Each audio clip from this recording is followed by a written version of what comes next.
Dr. Amen, thank you so much for joining me today. Zach, thanks. It's great to be with you again. It's always a blessing just to have the opportunity just to sit with you and to glean from your wealth of knowledge and wisdom that you've accumulated throughout so many years of experience. We're so excited to have you right here at our 2023 AACC No Hope, that's KNOW Hope World Conference here at the beautiful Gaylord Opryland Hotel in Nashville, Tennessee. It's a very exciting time. I like to say it's game day, right? We're opening up as of this recording tonight with our big plenary session. We're so excited again to have you here, and you're on the front lines, sir, and all the incredible things that you're doing. How significant of a time is it to have an event like this where we're going to have 7,000 individuals, people helpers coming to the same space to be educated, to be equipped, and to be encouraged for this brain and behavioral health movement that we see in our culture and society today? We're in trouble as a society. 57% of teenage girls report being persistently sad. And I believe we are on the front edge of a tidal wave that's going to hit our country with brain and mental health problems. We're in trouble. And so this conference is critical. I made the national news recently. Psychiatrist says, go back to church. Because loneliness is a major cause of depression, but also dementia. Wow. And people don't think about that. And as the pandemic happened, in our reaction to the pandemic, people are lonelier now. They're more self-absorbed now than ever before because of social media. And so we need a place as Christian therapists to come together and learn and fellowship and give this information to this generation of therapists, but also to the next. That's exactly right. In the current of loneliness that we find ourselves in culture and society, like you said, that's why this event is so special to us here at the AACC, because it is a place, exactly like you said, it's a safe place to come and learn and to grow together and to really to connect, like you said, and to network. It's imperative, because when we silo ourselves off, we can begin to feel alone, and that's a sad and difficult place to be in. So for you, you talk a lot about the difference, right, in using the language, not mental health, but you like to call it brain health. Why is there kind of that language barrier, and what do you want people to help you kind of understand as to why you utilize brain or substitute brain instead of the word mental? Well, whenever you call someone mental, you shame them. That's right. When you call them a brain, you elevate them. I remember it was 1979. I decided to be a psychiatrist. My dad asked me why I didn't want to be a real doctor, why I wanted to be a nut doctor, hang out with nuts all day long. So my dad wouldn't have gotten Father of the Year award. But even when I was a second-year medical student, I hated the term mental illness. I wouldn't want one. And I'm like, the terminology is wrong. Right. These are not mental problems, they're brain problems. And when I started looking at the brain 32 years ago, I'm like, most psychiatric problems are not mental illnesses, they're brain illnesses. Get your brain healthy, your mind will follow. And that one idea just changes everything, because now as a psychiatrist, it's not, oh, you meet 6 of these 9 criteria for depression, you're depressed, take an SSRI. It's like, no, I have to look at your brain, because if I don't look, I don't know. We should stop lying about that, right? Making diagnoses based on symptom clusters with no biological data, that's insane. But then you have to like treat the brain like it's an organ. That's right. Which means you have to feed it right. That's right. You have to exercise it right. You probably shouldn't be drinking because drinking damages the brain. You probably shouldn't be smoking pot because marijuana damages the brain. And I'm very concerned about the new ketamine psychedelic movements. And, you know, there may be a place for them for certain people, but whenever you decrease the idea that a drug is dangerous, its use goes way up. That's right. And now what we're seeing, I have a 20-year-old, and she's like, my friends, they like have mushroom parties.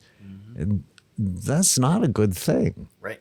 It's honestly very damaging, very wounding to our brains, to our health, to our wellness. But it's almost like you said, we've in a sense empowered individuals, especially the next generation, to kind of begin to do whatever they want with these things. And then they begin to use them out of hand or out of context completely, right? For maybe the reasons why they were created in the first place.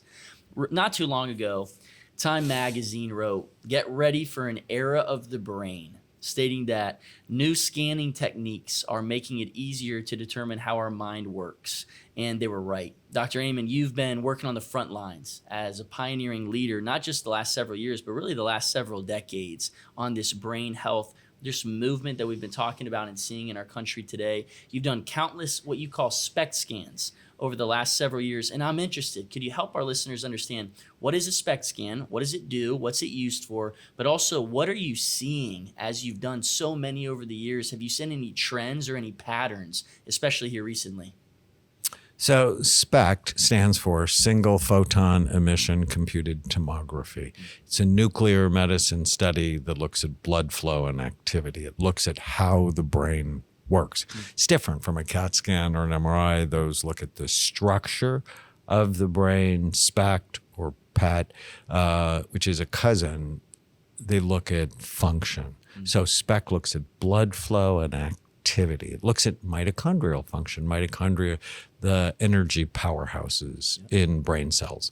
And it basically shows us three things: good activity, too little, or too much. Yeah. Like I published a study on 1,000 marijuana users. Every area of their brain was lower in blood flow compared to healthy. And some of the big lessons that I've learned, we've now done almost 250,000 scans on people from 155 countries. And the big lesson is you're not stuck with the brain you have. You can make it better. So every day you are making your brain better with your behavior, or you are making it worse with your behavior. And it's like, well, what behaviors make it better and what behaviors make it worse? And quite frankly, most second graders would be able to get a 90 on that test. I went to my daughter's second grade class and I wrote 20 things on the board. And I'm like, separate these for me. Good for the brain, bad for the brain, right? Alcohol, marijuana, nicotine, not sleeping, head banging, bad for the brain. Yep. The only thing they missed was orange juice, which they put in the good category. Wow. But orange juice belongs in the bad category because it's way too much sugar. I mean, when is it rational actually have the sugar from 3 or 4 oranges without fiber? Bad. Anyways, so we learned you're not stuck with the brain you have. You can make it better. We learned mild traumatic brain injury ruins people's lives, and nobody knows about it. Wow. I did the first study on active and retired NFL players. We've scanned and treated over 400 NFL players. I mean, cool players like Dick Butkus and Terry Bradshaw and Freddie Dryer and Eric Dickerson. That's awesome. High levels of damage. It's like, stop lying about it. Playing football is a brain damaging sport. I mean, if you're going to do it, like if you're going to box, just own it. Yeah. You should be doing everything else right to repair the damage. 80% of our players get better when we put them on a rehabilitation program. I'm really excited about that. We learned that alcohol is not a health food. Yep. It decreases blood flow to the brain. Yep. Nicotine's not good for you. Caffeine constricts blood flow to the brain. That's not, I mean, if you have 1 cup of coffee a day, it's probably not a big deal. If you have 6, you're prematurely aging your brain. Wow. Sleep apnea triples the risk of Alzheimer's disease. You can actually see the pattern in the brain. And COVID is not innocuous. Wow. COVID causes an inflammatory bomb that goes off in the brain. In my plenary session tomorrow, I'm actually going to show Kendall Jenner's scan. Wow. Because public knowledge has been on the Kardashians. I think that's my claim to fame. I got more texts after, like, I didn't want to tell you I watched that show, but it's my guilty pleasure. All these texts. But after she got COVID, you can see her emotional brain flamed. Wow. And she was just racked with anxiety.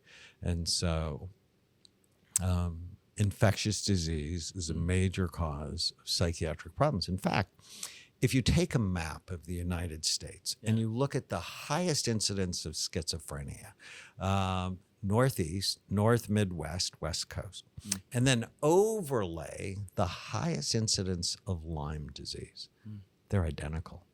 Wow. So I think anyone who has a psychotic illness should be screened for infections. Yeah. I think in the next 30 years, infectious disease is going to be a major cause. We're going to recognize what already is. Infectious disease is a major cause of psychiatric problems. There's this thing in kids called PANDA syndromes. Stands for pediatric autoimmune neuropsychiatric disorders associated with strep. That if you get strep throat, right, all of us know you get strep throat, you got to treat it. If you don't, you could get heart disease. Well, you could also get brain disease. That it causes the strep antibodies, so your body produces antibodies to get rid of the strep. Well, those antibodies see part of your brain in vulnerable people as the enemy. And they attack it and cause this big inflammation. All of a sudden, if you have a 6-year-old that all of a sudden has OCD, that starts checking, that can't stop worrying, that gets bad thoughts over and over and over, you need to check them for PANDAS. Right. Man, see, this is why I love sitting down and having conversations with you, because I love gleaning from all of that wealth of knowledge and wisdom and experience throughout your years. It's just fascinating to me. It really is, just hearing you speak and thinking about all of these different things, how they all correlate. And I want to go there in terms of neuroplasticity here in a second. But before we do, what I'm very interested in is trying to understand a little bit more into what are you seeing? Are there differences, or are there more similarities than you expected between the male and female brain? Any trends in those differences there? I published a big study on 46,000 scans looking at, well, what's the difference? Yeah. And I guess it's not politically correct to talk about the differences, but they're huge. Yes. It's like, come on. We're like, when you look at the brain, you're almost like not the same species. Females have healthier brains.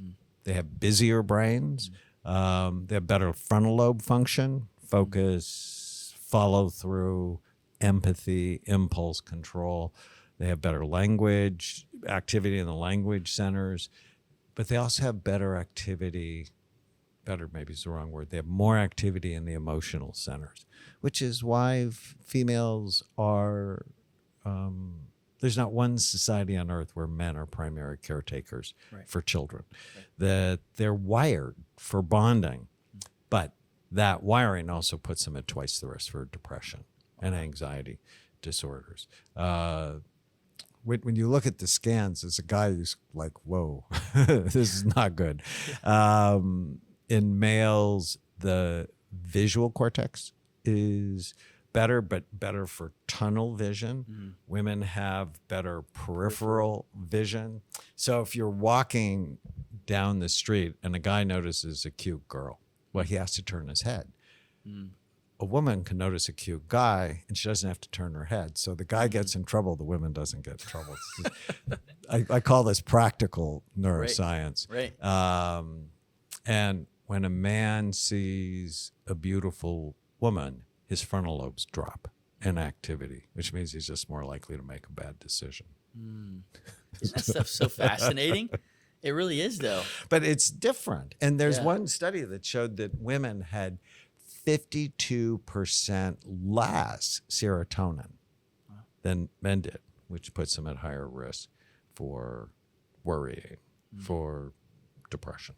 It's important to recognize those differences, especially like as a people helper, right? To be able to understand those differences and kind of see how their brains, right, work completely on a unique kind of wavelength. And so it's very interesting to understand. You've already mentioned here earlier in this conversation that you've defined mental illness as brain issues that steal your mind.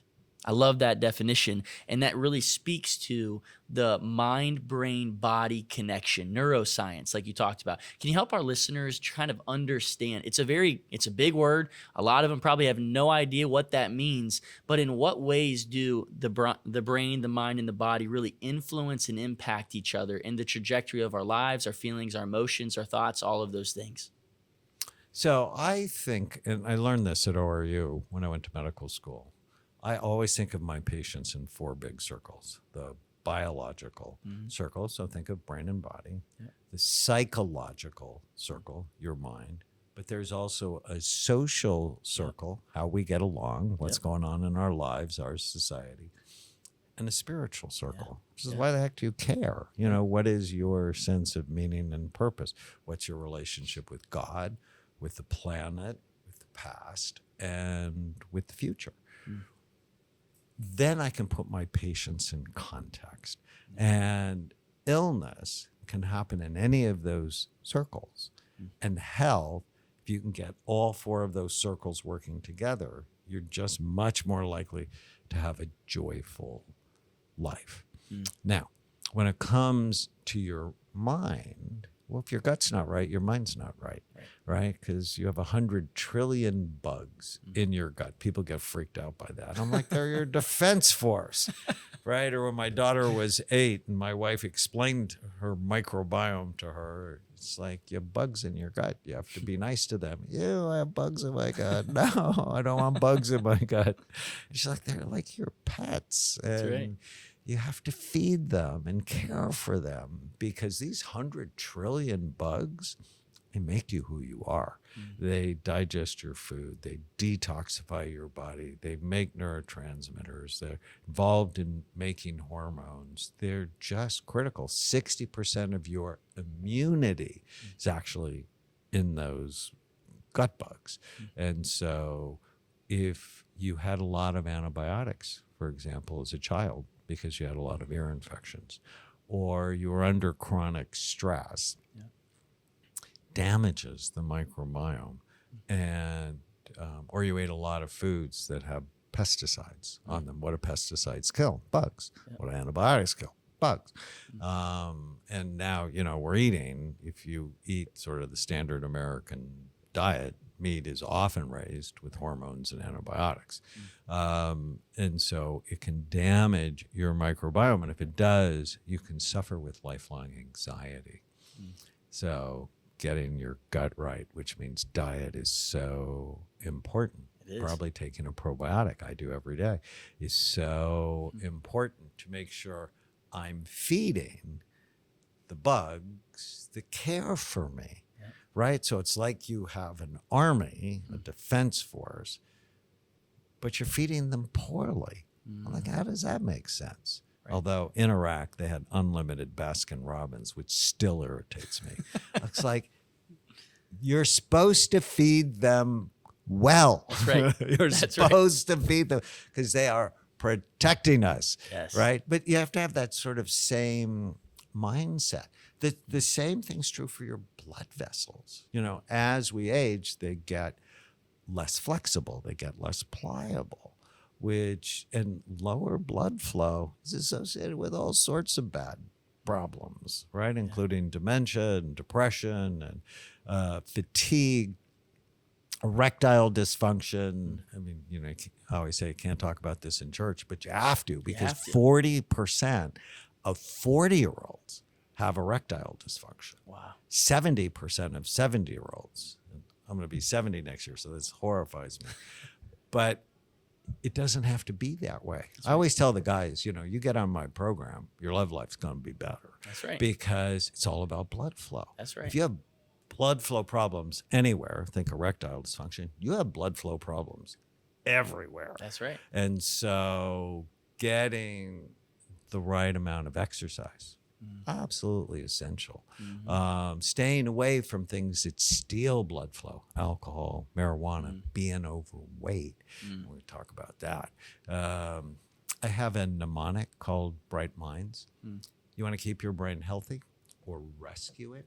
You have to prevent or treat the 11 major risk factors that steal your mind. So you really want to understand this. It's not hard, right? I spend my career making things easy for people. Bright minds. So B is for blood flow. Low blood flow, number one brain imaging predictor of Alzheimer's disease. Exercise. Ginkgo, supplement ginkgo, increases blood flow.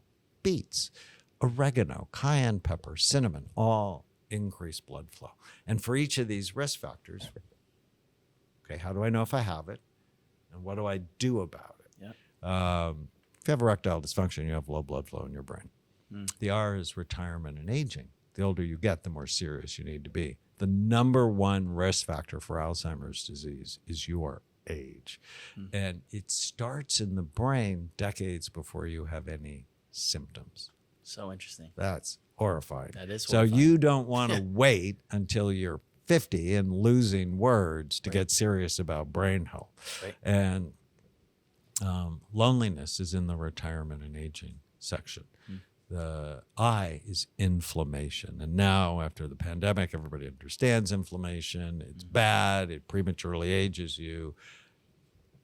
Need to get rid of processed foods. They increase inflammation. Need to sort of kill the sugar. Increases, but I love sugar, but it doesn't love you back. That's right. Right? And I don't know if you've ever been in a bad relationship. Yep. I have. Yep. And I'm not doing it anymore. Right. I'm like married to my best friend. Right. And I'm not doing that anymore. And I'm certainly not going to do it with food, right? Or with drink. Oh, but I love beer. Right. We had the Supreme Court Justice Kavanaugh go, I love beer. I'm like, no. That was such a horrifying moment because it doesn't love you back. That's right. You want to love things that love you back. Love Jesus. Jesus loves you back. Right. Be in the right relationships that love you back. G is genetics, but we don't think of genetics correctly, I believe. Right. Genes are not a death sentence. They should be is a wake-up call. That's right. Like I have heart disease and obesity in my family, but I don't have heart disease and I'm not overweight because I'm on an obesity heart disease prevention program every day of my life. That's right. Because I'm not okay with that. No, especially with weight. We'll get to weight in a second. H is head trauma. We talked about that. T is toxins. We sort of talked about that with alcohol, marijuana. But, there are other toxins like mold and general anesthesia can be toxic to brain function. I did this great case study of a couple who failed marital therapy. And they went for 3 years, spent $20,000. At the end, the therapist told them get divorced. So she failed them for, you Literally. flunked marital therapy. Right. And they didn't want to get divorced. They came to see me, and his brain looked like he was a drug addict. But he wasn't using drugs, and he never drank. Right. He was working in a furniture factory around toxic chemicals, which were eating away his brain. And, being married with a good brain is hard. Being married with a bad brain is really hard. But as I fixed his brain, he didn't need the counseling, right? They got the tools. Now he could use the tools. The second, the M in Bright Minds is mental health stuff, right? I'm working on a new project with childhood trauma.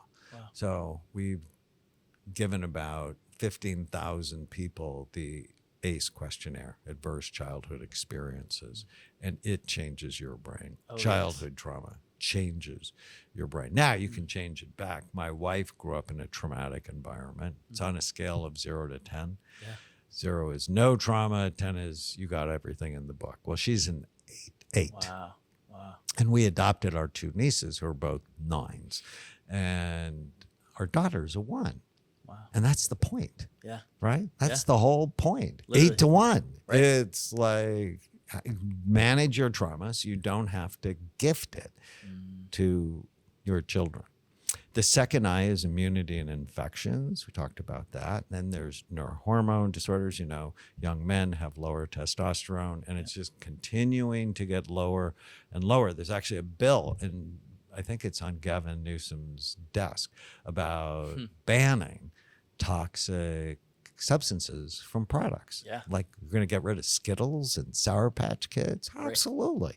I mean, it's like, well, it's not proven that they damage people. No, that's not how we should be thinking. It's proven to be safe is what we should be thinking. And parabens and phthalates and red dye number 40, they're not safe. Right. And they can hurt people.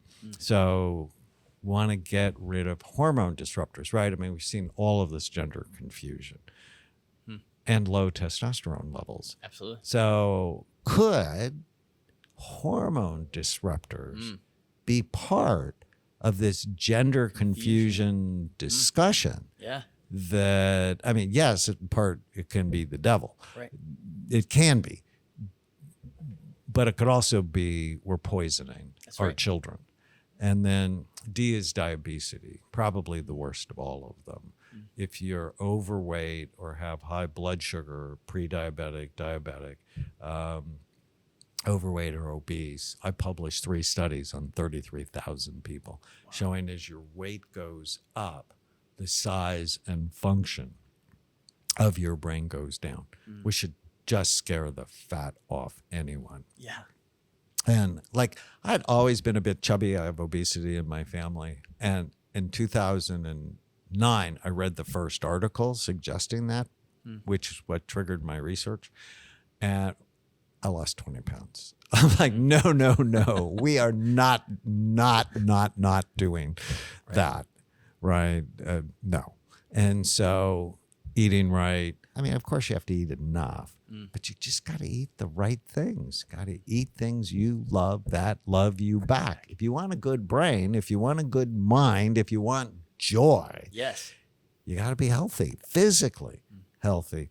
And then S is sleep, which is a priority. And parents, you have to take your gadgets from your children at night. Set the boundary.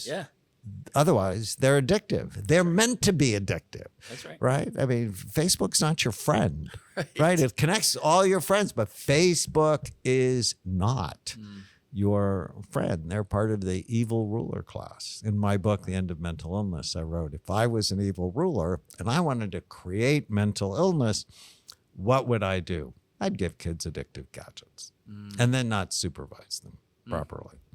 Isn't that so fascinating? I love that acronym for Bright Minds. I challenge all of our listeners, go back and replay those things again. For each thing that they stand for, you pretty much gave us not just a to-do list, but also a don't-do list in the midst of that. And I think both of those are imperative to begin then practically and strategically implementing these things within our life to have a healthier brain. Something that you've talked a lot about, you kind of coined the term ANTs, right? Automatic negative thoughts. And I think it's important to understand how our minds can really shift our behavior. I practice a lot out of CBT, right? Our thoughts influence our emotions and our behavior. I think of several scripture verses.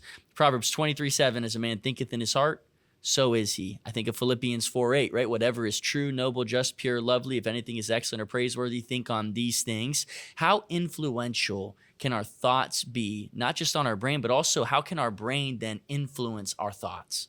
So it goes both ways. You are much more likely to have an ant attack when you haven't slept. That's right. When you haven't eaten properly. When you're in the last week of your menstrual cycle, if you're a woman, when you have COVID or another infection.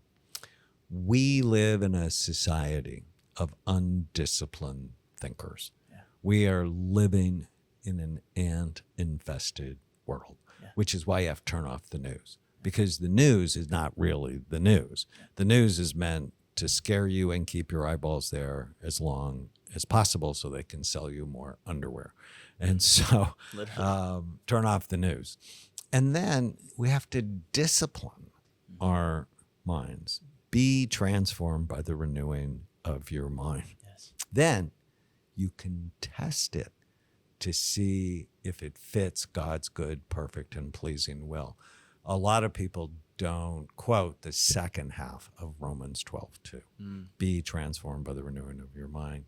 Then you can test it to see if it fits God's good, perfect, and pleasing will. And so here's the exercise. Whenever you feel sad, whenever you feel mad, whenever you feel nervous or out of control, write down what you're thinking. Yep. And then go, is it true? Yep. And I like Byron Katie's 5 questions. Is it absolutely true? How do I feel when I believe the thought? How would I feel without the thought? And then take the original thought and turn it around to the opposite. Yes. And then just ask yourself, is the opposite of the thought true? See, I love that because I typically teach my clients the 3 C's, which is exactly what we did, right? Catch the thought in the moment, challenge it, right? Confront it and challenge it. Is this really true? And then change it, right? Being able to reinsert a positive or a truth-filled thought in the midst of the lies that naturally will come. It's imperative to do all 3 of those steps, but I really believe it's that last one when we're able to change those thoughts and we're able to put our focus on things above, as Colossians 3 would talk about. Dr. Amen, for you personally, I know relationships are super fascinating as well in their effects on the brain. My dad, he always talks about that the antidote to trauma is healthy relationships. He also came across something where he talks about how healthy relationships can have the same mediating effect on the brain as good medicine. That's what a lot of kind of research and different things are stating. What are your thoughts on this, and how imperative are healthy relationships in this process of neuroplasticity in brain health and wellness, but also growth and development? So we talked about the 4 circles. Yep. Biological, psychological, social. Yep. Your relationships aren't right, you're not right. That's right. It's so important. And, you've often heard it takes 2 to make a great relationship. Yep. It's not my experience. I can ruin my relationship today by what I say. By what you do and or what you I say. say. Yep. Or I can make it better.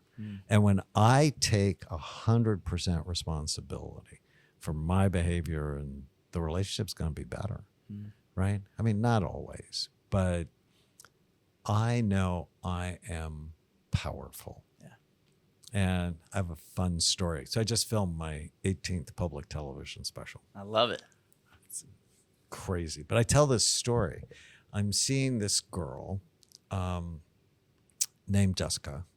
And when I first met her, she was suicidal. She was cutting herself. She'd run away from home. She was a mess. And now it's 2 years later, and she's just great, doing well in school. Her mood's good. I'm so proud of her. But then she comes in my office one day, storms in, sits on the couch, and goes, "I'm running away from home, and you can't stop me." I'm like, whoa. Yeah. And she said, "My mother is awful. She picks on me." And her mother had untreated ADD. I've been trying to get her mother to get treated for her ADD. Right. And untreated ADD often goes with conflict-driven behavior. They play this game. In my book, Healing ADD, I talk about the games ADD people play. And the first game they play is, let's have a problem. Wow. And so she was picking on her daughter. And so as Jessica was ranting in my office, she looks around and she goes, "And by the way, why does a grown man collect penguins?" Because in my office, I had hundreds of penguins at the time because I collect them. Yeah. And why does a grown man collect penguins? And I started laughing. I'm like, I've been seeing you for 2 years and you're just now curious about the penguins? And so I told her this story. When I was a child psychiatry fellow, so I adopted my first child, and we didn't get along. He was hard for me. He's oppositional and argumentative, and I just felt like we weren't close. And it bothered me. So I told my supervisor, I'm in training to be a child psychiatrist, and she goes, "You have to spend more time with him." which was sort of the last thing I wanted to do because Yeah. he was difficult. Right. But that weekend, I was in Hawaii. That's where I did my child psychiatry training. I took him to a place called Sea Life Park, which is sort of like SeaWorld. Yeah. And went to the whale show, and that was fun. And the dolphin show was awesome. And the sea lions were cool. And at the end of the day, he grabs my shirt and he says, I want to see Fat Freddy. I'm like, who's Fat Freddy? It's the penguin show, Dad. Don't you know anything? And so we go. It's the last show of the day. And Fat Freddy is a Humboldt penguin who's chubby, who comes out on stage and climbs the ladder to a high diving board. Wow. And then goes to the end of the board, bounces, and then jumps in the water. And I'm like, wow. And he gets out of the water and he bowls with his nose. He counts with his flipper. Then he jumps through a hoop of fire. And I'm like completely mesmerized by this little fat penguin. And at the end of the show, the trainer asked Freddie to go get something. And Freddie went and got it and he brought it right back. And that's when time stood still for me. Because in my mind, I went, damn. I asked this kid to get something for me, and he wants to have a discussion for like 20 minutes. And I knew my son was smarter than the penguin. So I went up to the trainer afterwards, and I said, how did you get Freddie to do all these really cool things? And she looked at my son, and then she looked at me, and she said, unlike parents, whenever Freddie does anything like what I want him to do, I notice him. I give him a hug, and I give him a fish. And the light went on in my head that even though my son didn't like raw fish, it's just totally where it worked with my daughter because she loves raw fish. And it's when he did things I liked, I wasn't paying attention to him because like my dad, I was busy. Yep.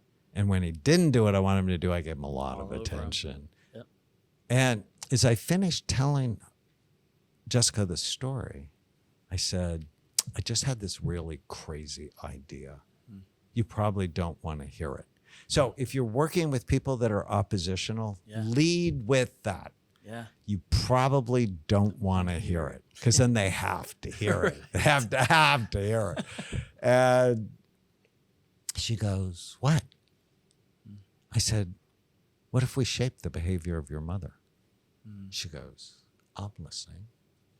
I said, when she's inappropriate with you, when she's mean, when she's picking on you, don't overreact. And her eyes got really big. I don't know if I can do that. But when she's appropriate with you and loving with you, because you know she does love you, I want you to give her a hug and tell her how much you appreciate her. Give her a fish. And when she left, she texted me that night and said, I'm not going to run away. So she's protecting me. And then a week later, she texted me. She said, our plan is working. Wow. And 2 weeks when she came back, best 2 weeks she's had with her mother in years, she gave me a penguin. Man, sir, that's a beautiful story. And it's a perfect representation, right, of catching people doing something right. Catch them doing the good, right? Give them attention or give them credit where credit is due. I appreciate you sharing that story. And I think oftentimes that just leads me into my next question as we kind of are wrapping up here for a second. In terms of where faith and science integrate, where they connect, right? That God is always trying to steward us and foster us and bring us closer to the character and reveal the character of his heart in the midst of challenging times. In what ways would you say that God attachment and having him in your corner and knowing that, he has what maybe your greatest interest in mind and in heart, what does that do? And how does that change our perspective and ultimately help us, develop a healthier brain as well? Well, it gives you hope. It gives you connection. It gives you hope. And both of those things are incredibly healing. Yeah. Hope, connection, direction, right? And it helps us not be self-absorbed. I mentioned that earlier. What social media has done by having you check your numbers of followers and following other people and getting them to follow you. It's all about self-absorption, which is a disaster. But having that connection with God, it's not just about me. It's about me and God's people. And ultimately, it's about generations of me. So good. There's not one thing as a neuroscientist that happens in science that diminishes my faith. That's right. I mean, you know, I hear it all. How can you be a scientist and believe in God? Yeah. It's like, well, how can you be a scientist and believe you and I are talking by random chance? Right. Because some explosion happened a long time ago, and you know, there's the second law of physics, which is entropy. Things go from order to disorder. My son's room, for example. But no, nothing about it has diminished my faith.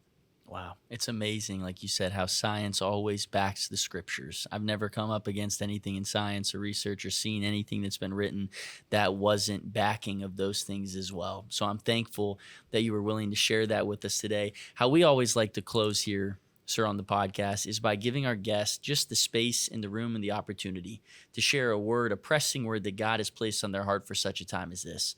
So, sir, maybe today, to the person who has been struggling, who's going through a difficult season, maybe they find themselves in that current of loneliness that you spoke about a little bit earlier. What's the message of hope, encouragement, and motivation that you want to leave them with today, that they could begin living a built different life on the road ahead that God has them on? Well, you know, I think from my work is you're not stuck with the brain you have. You're not stuck with the life you have. You can make it better. It starts by making a decision to do that, and then creating a series of tiny habits, the smallest things. What's the smallest thing you can do today that'll make the biggest difference?